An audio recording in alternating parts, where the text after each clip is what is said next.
ഒരു അൺഎക്സ്പെക്റ്റഡ് യാത്രയായതുകൊണ്ട് തന്നെ സ്റ്റേ ചെയ്തതിനെ കുറിച്ച് ഒരു ചിന്തയുമില്ലായിരുന്നു.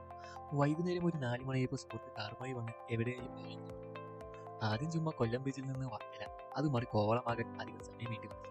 വണ്ടി നേരെ കോവളത്തേക്ക് വെച്ച് പിടിച്ചു.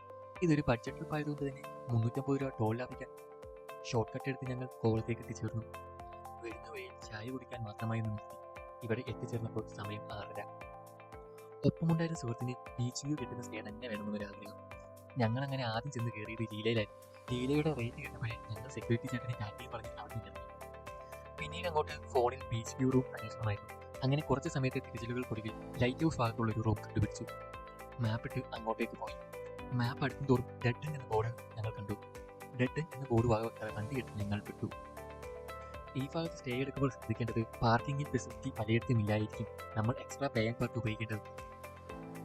അങ്ങനെ ഗൂഗിൾ ചേച്ചി ചുറ്റി ഞങ്ങൾ ഹോട്ടലുകാരൻ പറഞ്ഞ് അവിടെ പാർക്കിംഗ് ചെയ്ത് നേരെ റൂമിലേക്ക് തിരിച്ചു.